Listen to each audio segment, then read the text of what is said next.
Dear student, good morning. I am doctor Giriraj Singh और आज की इस ऑनलाइन व्हाट्सएप वर्चुअल क्लास में आप सभी छात्रों का स्वागत है। और आज की इस क्लास में हम इस मॉलिक्यूलर केमिकल बॉन्डिंग और मॉलिक्यूलर स्ट्रक्चर यूनिट को आगे बढ़ाते हुए आज का जो टॉपिक है हमारा वो है बैलेंस बॉन्ड थ्योरी, जिसे बीबीटी कहते हैं। और ये जो अभी हम लोगों ने सहसंयोजक बंध पढ़ा था, उस बंध की व्याख्या करने के लिए दो सिद्धांत प्रतिपादित किए गए, एक बैलेंस बॉन्ड थ्योरी, दूसरा मॉलिक्यूलर ऑर्बिटल थ्योरी। तो आज का जो टॉपिक है वो हमारा बैलेंस बॉन्ड थ्योरी। इस बैलेंस बॉन्ड थ्योरी को आप थोड़ा सा देखेंगे, इसके कुछ बिंदु हैं उनको देखेंगे। तो इस सिद्धांत के अनुसार ये सिद्धांत हमको इस बात की व्याख्या करता है कि सहसंयोजक बंध कैसे बनता है। तो ये सिद्धांत का पहला जो पॉइंट है ये बताता है कि सहसंयोजक जो बंध होते हैं वो हमारे आप लोग देख चुके हो, जो परमाणु होता है उसका बाह्यतम कोश होता है, उसको संयोजी कोश कहा, और उस संयोजी कोश में आयुग्मित इलेक्ट्रॉन्स होते हैं। तो ये सिद्धांत कहता है कि किसी भी परमाणु के बाह्यतम कोश में उपस्थित ऐसे कक्षक जिसमें एक आयुग्मित इलेक्ट्रॉन होता है, ऐसा कक्षक दूसरे परमाणु के आयुग्मित इलेक्ट्रॉन युक्त कक्षक से अतिव्यापन करता है। एक शब्द आएगा यहाँ पर अतिव्यापन, और अतिव्यापन को ओवरलैपिंग कहते हैं। अतिव्यापन करता है, और इस अतिव्यापन करने से उनके बीच में एक सहसंयोजक बंध बनता है। और ये दोनों कक्षक जो अध्यापन करेंगे, दोनों में आयुग्मित इलेक्ट्रॉन्स होगा परमाणु कक्षकों में, और दोनों के इलेक्ट्रॉन के चक्रण की दिशा विपरीत होगी। ये शर्त है इसके। अगर एक परमाणु का इलेक्ट्रॉन क्लॉकवाइज डायरेक्शन में है तो दूसरे का एंटी क्लॉकवाइज होगा। ऐसे विपरीत चक्रण के परमाणु कक्षक में उपस्थित आयुग्मित इलेक्ट्रॉनों के अतिव्यापन से आपका सहसंयोजक बंध बनता है। और ये जो अतिव्यापन है, अगर हम इसकी बात करें तो अतिव्यापन दो प्रकार का होता है। अतिव्यापन दो प्रकार का होता है, दोनों ही प्रकार से सहसंयोजक बंध बनेगा। एक कहलाता है head on overlapping, head on overlapping, और इसको अगर हिंदी में लिखोगे तो शीर्ष अतिव्यापन, शीर्ष अतिव्यापन कहते हैं। और दूसरा होता है हमारा side wise overlapping, side wise overlapping. इसको हिंदी में पार्श्व अतिव्यापन कहते हैं। पार्श्व अतिव्यापन, शीर्ष अतिव्यापन और पार्श्व अतिव्यापन ये क्या होते हैं और कौन से बंध बनेंगे, इसको आगे बढ़ाते हैं। तो पहला लेते हैं हम लोग शीर्ष अतिव्यापन या हेड ऑन ओवरलैपिंग। जब दो परमाणु कक्षकों का शीर्ष अतिव्यापन होता है, शीर्ष का मतलब होता है हेड ऑन, आमने सामने, जस्ट आमने सामने, एक ही अक्ष पर। परमाणु का एक अक्ष होती है जिसे हम अंतरनाभिकीय अक्ष कहते हैं, इंटरन्यूक्लियर एक्सिस। जब दो परमाणु कक्षक बिल्कुल शीर्ष अतिव्यापन करते हैं, आमने सामने अतिव्यापन करते हैं, तो इस प्रकार के अतिव्यापन से जो सहसंयोजक बंध बनता है उसे सिग्मा बॉन्ड कहते हैं, सिग्मा बॉन्ड। और ये है सिग्मा बॉन्ड का चिन्ह, साइन, और इस सिग्मा बॉन्ड को हम इस साइन से प्रदर्शित करते हैं। तो शीर्ष अतिव्यापन से कौन सा बंध बना? सिग्मा बंध बना। नंबर 2, इसकी विशेषता क्या है? इस शीर्ष अतिव्यापन में अतिव्यापन की मात्रा बहुत अधिक होती है, इसलिए ये सिग्मा बंध बहुत स्ट्रॉन्ग होते हैं, प्रबल होते हैं। तीसरी बात, इस अतिव्यापन में इलेक्ट्रॉन का घनत्व अंतरनाभिकीय अक्ष पर अधिकतम होता है। इलेक्ट्रॉन डेंसिटी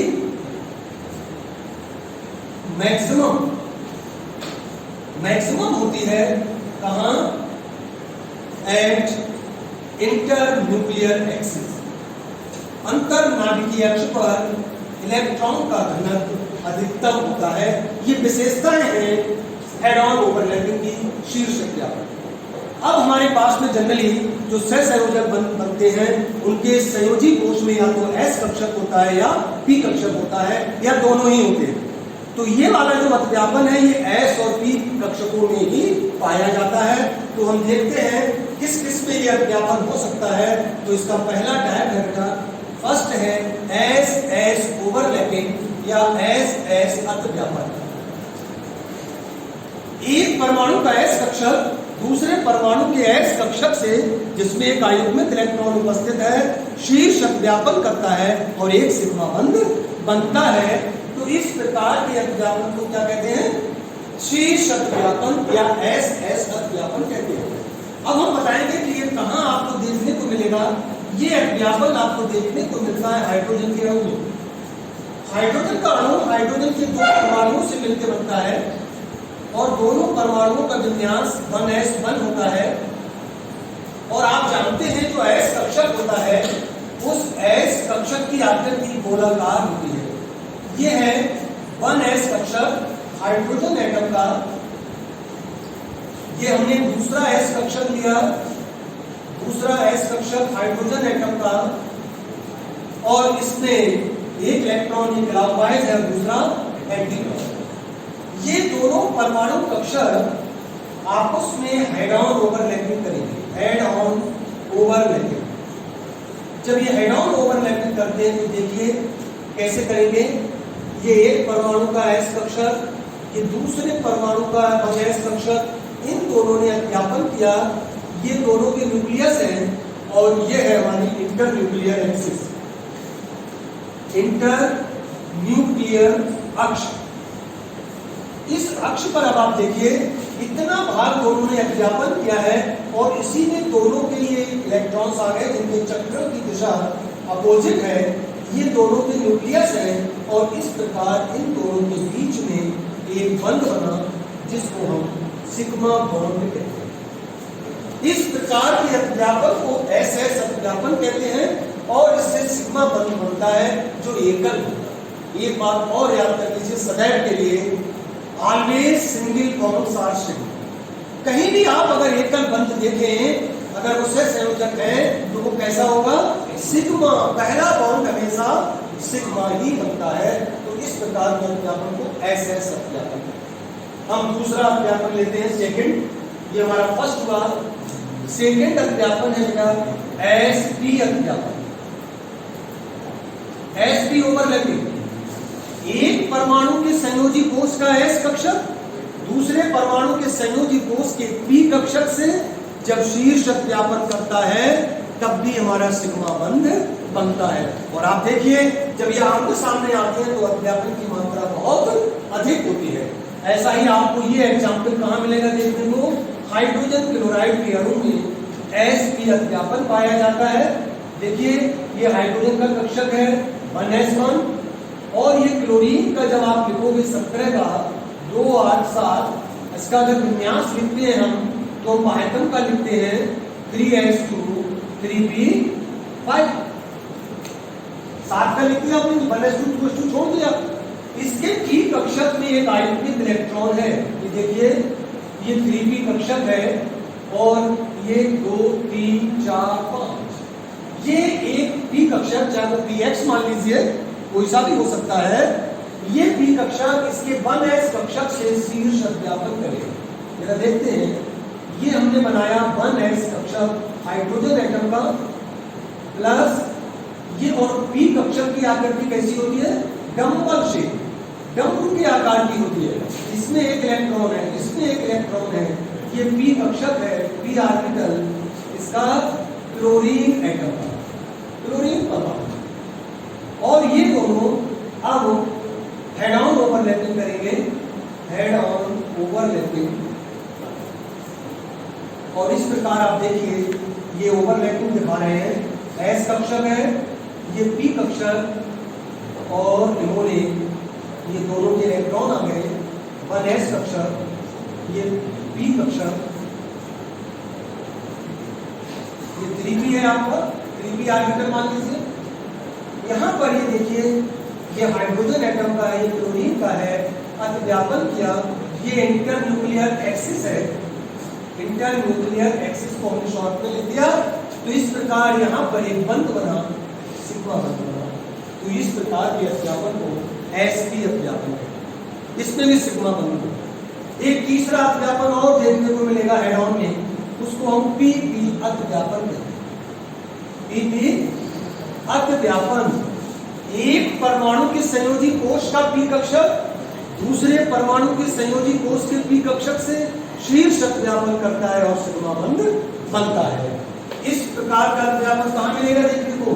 क्लोरीन का अणु, किसका अणु? क्लोरीन। अब हम दोबारा से संरचना नहीं लिखेंगे, क्लोरीन का यहां लिखा हुआ है। एक क्लोरीन का ये पी कक्षक जिसमें आयुग्मित इलेक्ट्रॉन है, दूसरे क्लोरीन के पी कक्षक से जिसमें आयुग्मित इलेक्ट्रॉन होगा, दोनों शीर्ष अध्यापन करेंगे। उसको यहां देखने का प्रयास करिए। ये पी कक्षक हमने एक क्लोरीन एटम का बनाते हैं, ये पी कक्षक है 3p का, 3p ऑर्बिटल जिसके अंदर एक आयुग्मित इलेक्ट्रॉन है, क्लोरीन का एटम है, और प्लस ऐसे ही दूसरे क्लोरीन का आप पी कक्षक बनाएंगे, ये 3p orbital of chlorine atom. इन दोनों ने हेड ऑन ओवरलैपिंग किया और हेड ऑन ओवरलैपिंग, और इस प्रकार की अब संरचना आपको देखने को मिलेगी।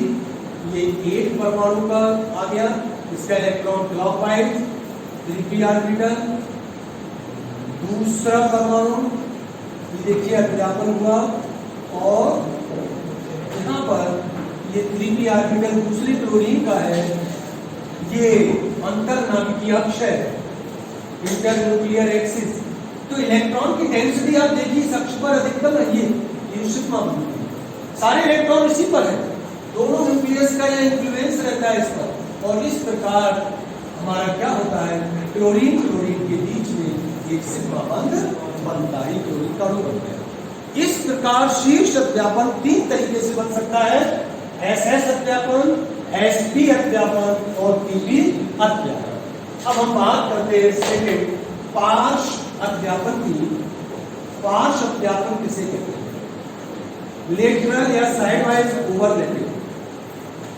अब ध्यान करो, पी कक्षक पी कोश तीन कक्षकों से मिलकर बना होता है, एक को पीएक्स कहते हैं, एक को पीवाई और एक को पीजेड।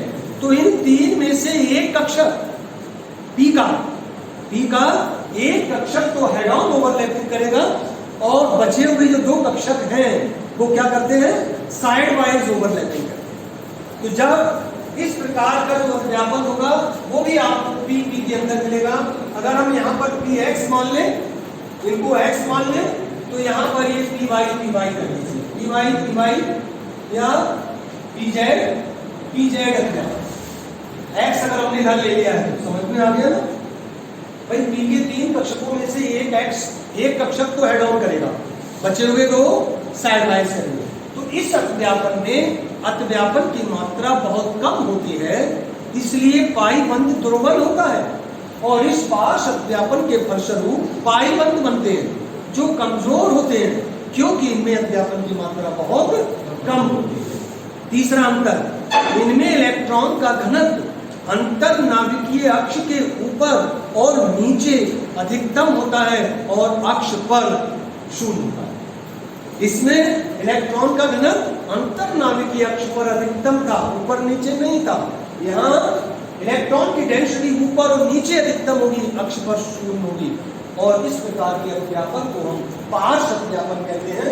जैसे मान लीजिए चाहे वो एथिलीन का बॉन्ड हो, एथिलीन के अणु में कार्बन के बीच एक परमाणु का ये पीवाई कक्षक, ठीक है, प्लस ये दूसरे परमाणु का ये पीवाई कक्षक है, क्लियर? तो ये दिखाने जा रहे हैं, इन दोनों ने पार्श्व अध्यापन किया, पार्श्व अध्यापन, और पार्श्व अध्यापन के फलस्वरूप इस तरीके का ये इंटर न्यूक्लियर एक्सिस रहेगी, और देखिए ये केवल कक्षक एक दूसरे को टच करते हैं, ये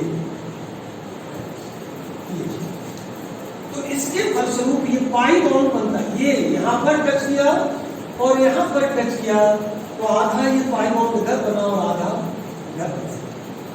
ये है अक्ष, अक्ष पर इलेक्ट्रॉन की डेंसिटी शून्य होती है, यहाँ पर कोई इलेक्ट्रॉन नहीं, इसलिए ये हमारा पाई बॉन्ड बनता है।